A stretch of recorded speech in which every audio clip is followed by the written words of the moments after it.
Hello friends, आज हम the constitution of India के आर्टिकल 172, 173 एंड 174 के बारे में बात करेंगे।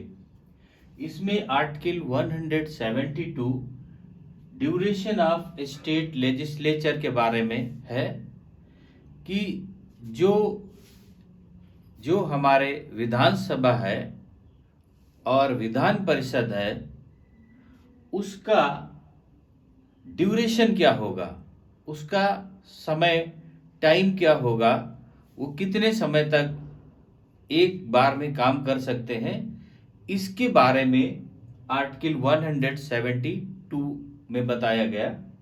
इसमें कहा गया लेजिस्लेटिव असेंबली मतलब विधानसभा इफ सूनर डिसॉल्व, अगर किसी कारण से पहले ही उसका विघटन नहीं हो गया तब फिर उस विधानसभा की जो पहली मीटिंग होगी, जो फर्स्ट मीटिंग होगी, जो फर्स्ट सेशन जब से स्टार्ट होगा फर्स्ट मीटिंग से, तब से 5 साल तक के लिए होगा।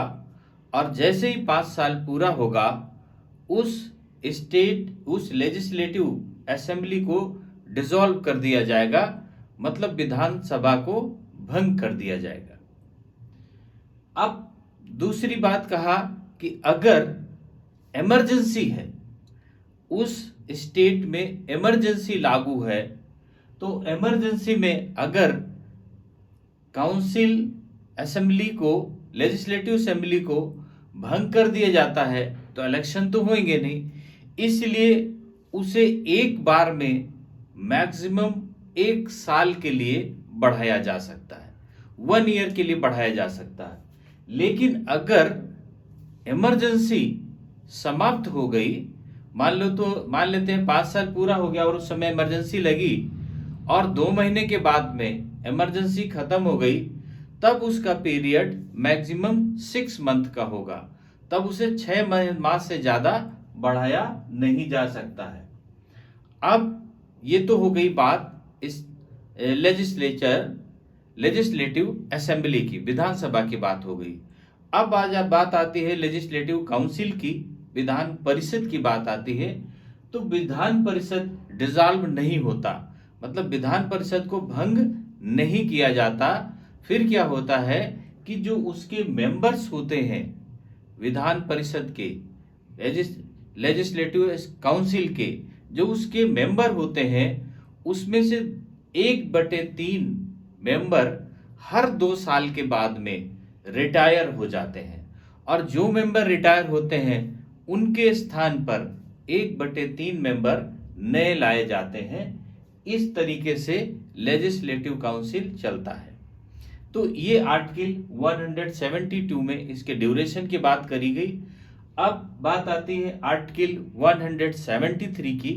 173 में qualification of membership of the state legislature, जो स्टेट लेजिस्लेचर होंगे, जो हमारी विधान परिषद और विधानसभा होगी, उसमें से क्वालिफिकेशन क्या होंगी, जो उसमें लोग जाएंगे, सदस्य बनेंगे, उनकी क्वालिफिकेशन के बारे में ये आर्टिकल बताता है। इसमें कहा कि कोई व्यक्ति जो भारत का नागरिक हो, वह व्यक्ति जो भारत का नागरिक हो और जो ओथ ले सकता हो और एफर्मेशन प्रतिज्ञान कर सकता हो तथा हस्ताक्षर कर सकता हो, वह व्यक्ति जो हस्ताक्षर उस पर करेगा वह व्यक्ति ही इसका एलिजिबल होगा काउंसिल का मेंबर्स, लेजिस्लेचर काउंसिल और लेजिस्लेचर असेंबली का।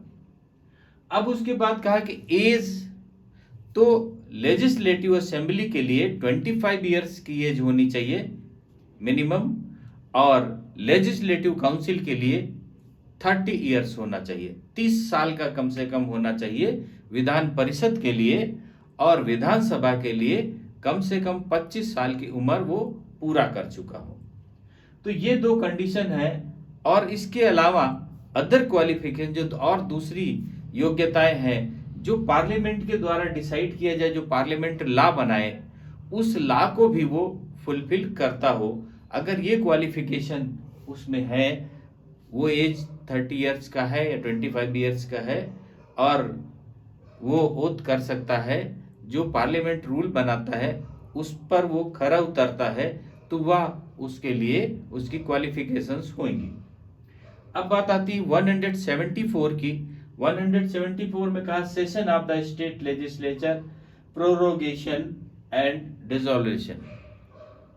जो हमारे पास में सेशन होंगे, जो सेशन होंगे स्टेट लेजिस्लेचर के, वो क्या होंगे?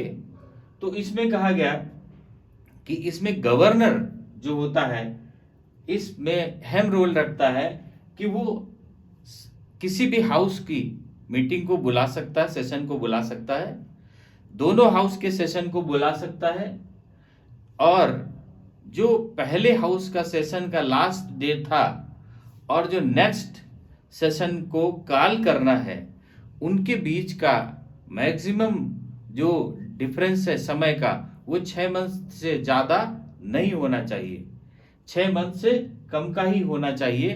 कब?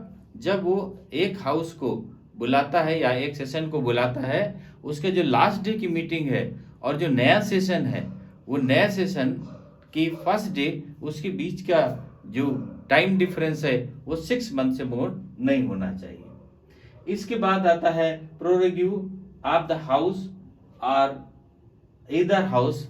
वो एक साथ दोनों हाउस को या एक अकेले हाउस को में जो है प्रोरोगेट कर सकता है।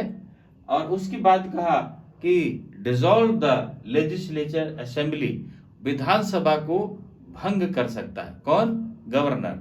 अगर गवर्नर चाहेगा तो विधानसभा को भंग कर सकता है।